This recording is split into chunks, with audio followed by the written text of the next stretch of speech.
He had more money than most people could imagine, yet that day, he wanted nothing more than to disappear. No chauffeurs, no board meetings, no assistants whispering updates about quarterly reports. Just a man, alone with his thoughts. Ethan Cole, the CEO of one of America's most prestigious hotel empires, had spent decades building a name synonymous with power and perfection. People called him a visionary. Others called him ruthless. But under the tailored suits and calm interviews, Ethan was tired of noise, of numbers, of everyone needing something from him. He craved something he hadn't felt in years, normalcy. So that morning, he did something unthinkable for a man of his status. He took off the Rolex, put on a plain white shirt, slipped behind the wheel of a dusty old pickup borrowed from a hotel janitor, and drove. No destination, no schedule, just the open road and the sound of his own breathing. For hours, he drove through small towns most billionaires would never even glance at. Places where people still waved at passing cars, where life moved slower. It was peaceful until he saw the diner. A red and white sign read, "Sonny's Diner, home of the best steak in town." He didn't need steak. He needed stillness. But something about the simplicity of it called to him. He parked near the entrance, stepped out into the bright noon sunlight, and instantly felt the heat on his face. It was sharp, almost grounding. Inside, the diner buzzed softly, coffee brewing, forks clinking, an old radio humming a country tune from decades ago. He chose a booth near the window. The sunlight cut across the table like gold, catching the dust in midair. A waitress approached, mid-20s, auburn hair tied back, eyes that looked kind but heavy, as if she'd forgotten how to rest. Her name tag read Lila. "Morning," she said, adjusting her apron. "Coffee?" "Yes," he said, smiling faintly. "And whatever steak you recommend." She nodded, scribbled on a notepad, and walked away. There was nothing special about her, and yet there was. The way her shoulders slumped when no one was looking, the way she glanced at the door every few seconds. It was as if she was waiting for something, or someone. Ethan looked around.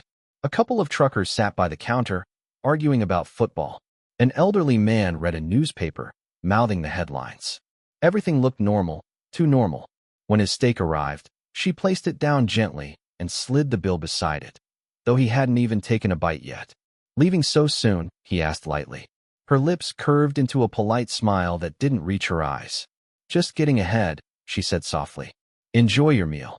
She turned away quickly, but not before slipping something under the napkin. Ethan waited until she disappeared into the kitchen before unfolding it. It wasn't a receipt. It was a note, written in faint pencil. "Please don't leave. I need help." For a moment, he just stared at the words. His heart didn't race, not yet. But his instincts, honed by years of reading people and deals, came alive.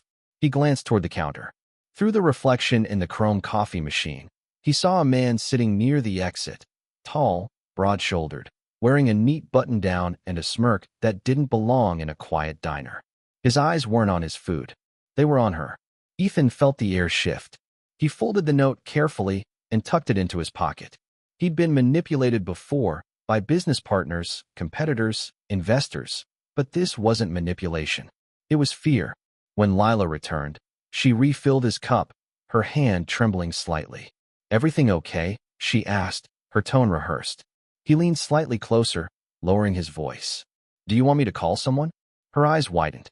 For a heartbeat, she looked like she might cry. Then she whispered, "Please not here." She forced a smile and walked away again, pretending to laugh at something a customer said. Ethan's mind spun. What could a billionaire in disguise possibly do in a situation like this? He wasn't a hero. He wasn't trained for this. But there was one thing he understood better than anyone: power dynamics. And whatever was happening here, she wasn't the one with power. The man at the counter stood suddenly, tossing cash onto the table. He gave her a look, sharp, possessive, and threatening in its silence. Then he left, his boots thudding on the tile floor. Lila froze, one hand still gripping the coffee pot. The tension in her body told Ethan everything. Whoever that man was, she wasn't afraid of losing him. She was afraid of what he'd do if she tried. Ethan waited. The diner quieted again. The radio hummed. Outside, the man leaned against his car, still there, still watching. Lila walked past Ethan's table, whispering under her breath, "He'll wait until I close." Ethan's pulse quickened. He didn't know her story, but he knew that look, the one people wear when they've already given up hope. And for the first time in years, Ethan felt something stronger than money, stronger than logic. He felt responsible. He'd come here to disappear, but fate had other plans. The afternoon sun climbed higher, spilling heat through the diner's wide windows. The air conditioner hummed in protest, and sweat trickled down Ethan's neck. Outside, the man in the white shirt leaned against his car, sunglasses on, his face unreadable. He wasn't going anywhere. Ethan's mind raced through possibilities. He had built an empire by reading intentions before words were ever spoken. That man's posture screamed ownership, not of the car, not of the space, but of the woman inside. Lila. She moved through the diner like someone walking on thin ice, smiling just enough to survive the next moment. When she passed Ethan again, she avoided his gaze entirely. That told him everything. She didn't want him involved because she feared what might happen if he was. He waited until the diner thinned out. The truckers left first, laughing loudly, their boots clattering against the tile. The old man finished his pie and shuffled away. By 2 o'clock, only Ethan remained. Lila came to clear his plate. Her hands shook just slightly. "You should really go," she whispered without looking up. "He's waiting for me. He always waits." "Who is he?" Ethan asked quietly. Her voice cracked like paper. "Someone I used to think I could trust." He wanted to ask more, but she glanced toward the window, her face tightening. The man had shifted closer, arms crossed, watching them like a hawk. Ethan leaned back, keeping his tone casual. "Is there somewhere you can go after work?" She shook her head. "He finds me. Every time." He paused. The problem wasn't just a bad breakup. It was control. She wasn't trapped by walls. She was trapped by fear. He had seen the same look once before, years ago, in his own company. A woman from accounting had come to him, trembling, asking to transfer departments because her supervisor wouldn't stop following her. He remembered the shame he felt when he realized how many people had looked away before she came to him. He wasn't going to look away again. He glanced at his watch, pretending to check the time. "What time do you close?" 4. "I'll stay until then." Her eyes darted toward him. "You shouldn't." He smiled faintly. "I'm a paying customer." Hard to argue with that. Lila's lips parted as if to protest, but then she stopped. Maybe part of her wanted him there. Maybe she was tired of being alone with her fear. For the next hour, Ethan stayed in that booth. He ordered another coffee, then a slice of pie he didn't eat. Every few minutes, the man outside looked through the glass, his expression smug, confident. At 3:55, Lila turned the open sign to closed.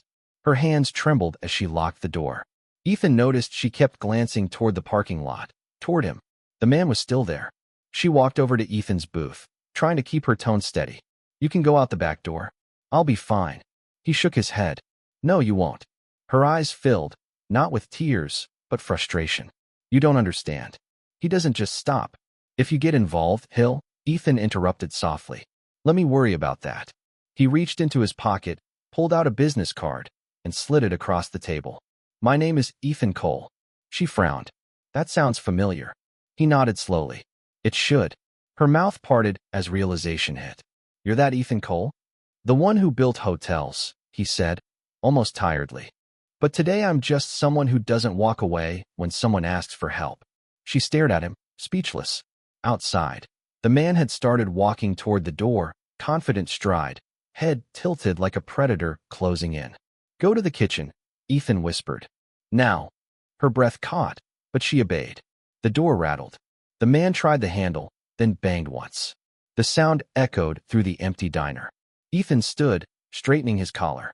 When the man pushed harder, Ethan unlocked the door deliberately and pulled it open. The sunlight hit them both like a spotlight. The man's smirk widened. "You still here, old man? Thought I told you to leave earlier." Ethan didn't flinch. "You didn't tell me anything that matters." The man's jaw tightened. "You don't know what you're getting into." Ethan took a step closer, his tone calm. The same voice he used in negotiations where millions hung in the balance. "I know enough. You're following a woman who doesn't want you near her. You think fear is control. It's not." The man chuckled. "You one of those heroes? Maybe her new boyfriend." Ethan smiled faintly. "No, I'm her customer. Which means, right now, she's under my care." The man's eyes darkened. "You should walk away." Ethan's hand slid into his pocket, not for a weapon, but his phone. You should too. Because if I press one button, I can have a police cruiser here in 6 minutes. Maybe 5, if they recognize my name. The man's smirk faltered. He hadn't expected resistance. He wasn't used to losing control. Ethan stepped aside just enough to let him see through the glass. Lila standing behind the counter, holding her phone too, her hands trembling but her chin raised. For the first time, the man looked uncertain. He spat on the pavement and muttered, "You're making a mistake." Ethan replied evenly, "I made my mistakes a long time ago. This isn't one of them." The man hesitated, then turned and walked away. The silver sedan roared to life and disappeared down the highway, heat waves swallowing it whole. The silence that followed was heavy, like a held breath finally released. Ethan closed the door and locked it again. Lila's knees nearly gave out as she exhaled. "You shouldn't have done that," she whispered. "You don't even know me." Ethan looked at her, voice soft but firm. "I didn't need to. You asked for help. That's enough." For the first time since he'd arrived, she smiled. Small, fragile, but real. The diner felt different now. Brighter, somehow. The same sunlight poured through the windows, but it no longer felt harsh. Ethan glanced at his reflection in the glass. A man who had come to hide, now standing in the open. He had wanted to be invisible that day. Instead, he became someone's reason to be seen. Lila locked the diner's front door and pulled the blinds halfway down. The world outside glowed with the orange edge of late afternoon. Heat shimmered over the highway. Even the air felt exhausted. Ethan stood near the counter, phone still in his hand. "I'll drive you home," he said. "You shouldn't walk." She hesitated. "He might come back. Then I'll see that he doesn't." The words left his mouth with quiet certainty, the same tone that once made boardrooms go silent. She studied him for a long moment, then nodded. They stepped outside. The parking lot smelled of asphalt and gasoline. Her small blue car sat near the edge of the lot, hood dinted, tires bald. Ethan gestured toward it. "That's safe to drive?" She almost laughed. "Safe enough for now." He shook his head. "Take mine." She blinked. "You're serious?" He tossed her the keys to the old pickup. "It's borrowed, not stolen. You'll be fine." For a second, she didn't move. Then she whispered, "Thank you." As she climbed in, Ethan leaned on the open door. "Where are you going?" "Anywhere but here." He smiled faintly. "Good choice." The truck rumbled to life. Dust rose behind her as she turned onto the road and disappeared into the sunlight. Ethan watched until the shimmer swallowed the taillights. He didn't realize his hands were still shaking. For years he had made decisions worth billions without flinching. But this, helping one frightened stranger, had made him feel something he hadn't felt in decades. Alive. He slid back into the diner, now silent and warm, and noticed the note she had first written lying under the salt shaker. He unfolded it again. The pencil marks had smudged, but the words still carried weight. "Please don't leave. I need help." He turned it over. On the back, another line had appeared in hurried writing. "Thank you for staying." A small smile crept across his face. He tucked the paper into his wallet, right next to an old photograph of his mother, the last person who had thanked him for something that mattered. As he walked out into the sun, his reflection caught in the diner's window. Not the billionaire from magazine covers, not the tycoon feared by competitors, but a man who remembered what decency felt like. His phone buzzed, his assistant calling, meetings piling up. He turned it off. The world could wait. He had come out here to disappear, to hide from the noise of his empire. Instead, in the glare of daylight, he'd rediscovered the one thing his empire could never buy, his own humanity. And somewhere down that long stretch of highway, a woman he barely knew was free because he chose not to look away. He looked once more at the fading diner sign, then climbed into the driver's seat of the abandoned silver sedan. The keys still dangled from the ignition. He smiled to himself. Let's call it an even trade.